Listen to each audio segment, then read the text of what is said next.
Innovation and creation is something millennials strive for in rapidly growing trend-building societies. The mass communication and tools given to us have opened up endless doors to style and culture from the present and past. But how would you feel if something sacred and important to your way of life was used for this kind of trending and market? This hypothetical is sadly the things that most indigenous and minority cultures suffer from on a day to day basis, when what is stolen is not possession, but a way of life. Whether in the media or in person, you're exposed to a style and trend that have rapidly been taken from another person's life. When it comes to the matters of sacred dress or religion, most minority cultures are made to serve ideas and trends of others. According to Lauren Duca of the Huffington Post in her article Cultural Appropriation 101, written on November 25th, 2013, and reviewed by me on June 28th, 2015, this concept refers to the picking and choosing elements of a culture by members of another culture without permission. This includes traditional knowledge, religious symbols, artifacts, and any other authorized use of cultural practice. I am surrounded by friends whose cultures they pride themselves on are used commonly as costumes or the butt of jokes, so to say. Cultural disrespect is very integrated in our society, and it affects real people and their lives. Appropriation comes in all shapes and sizes, from jokes at the expense of a culture to a costume depicting them in a crude way. Things like this in our society demean cultures and make a mockery about a people's way of life. Many people think the attribute of a culture can be accessorized, but the important symbols and imagery people take so lightly are sacred to countless countries' religions and a people's way of life. Many people think the attribute of a culture can be accessorized, but the important symbols and imagery depicting them in this crude way, things like this in our society demean cultures and make a mockery about a people's way of life. In Mohammed Fayez's article Appropriation versus Appreciation, written in September 23, 2014, and retrieved on June 28, 2015, by me, he writes, when it comes to wearing or designing fashion based on other cultures, it's hard to know if you're being tacky, cool, or offensive. The dangers of cultural appropriation go beyond offending people. Appropriation continues patterns of disempowering groups that have already been marginalized.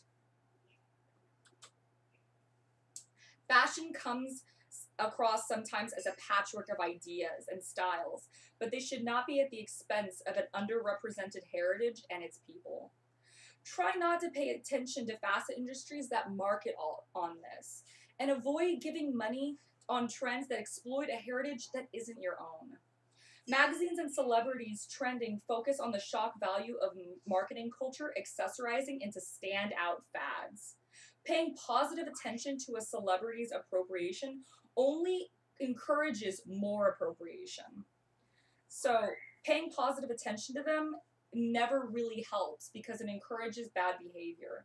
Accessorizing as a culture appearance without cause only serves to insult, i.e., you're nothing more than a fashion statement. Amongst clothing, costumes can also create a negative conduit in which cultural mocking occurs.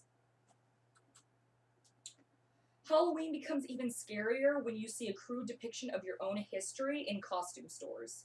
Herman Paul talks about this in his article, This Halloween, Choose Respect, reviews on June 19th, 2015, and written on October 29th, 2013 on thecrimson.org. He discusses the examples when you dress in blackface or in a Native American headdress for Halloween, you're placing yourself in association with a history of Western imperialism, slavery, and violence against minority groups.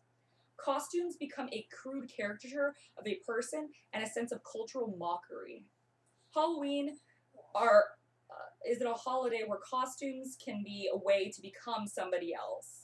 But becoming another culture usually fails as a racist symbolic act.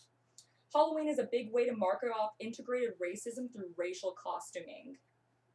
Race jokes costumes depict cultures are consistently made in a demeaning fashion and the expense of minorities. So avoid costumes that focus on a racist stereotype and race costumes completely. Don't destroy a person's self-identity by making it a joke or a sexy outfit. Costumes and clothing can all be themes in appropriation, and these themes are not just for holidays and parties, but they too can commonly be found in our music.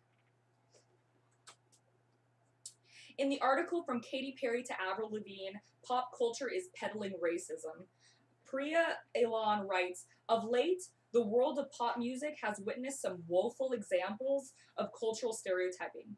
For privileged pop stars, it's hard to understand the subtleties that create a feeling of outsiderism.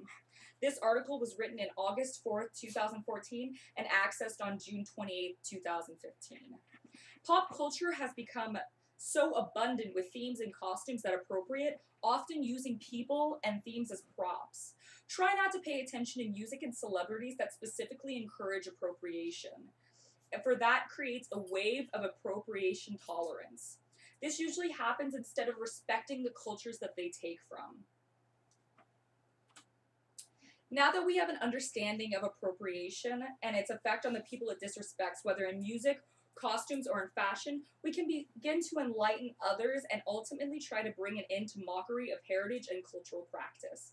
According to Nadia Niddle's What is a Cultural Appropriation and Why It Is Wrong, written this year and accessed on June 28, 2015, this sort of borrowing is exploitive because it robs minority groups of the credit they deserve.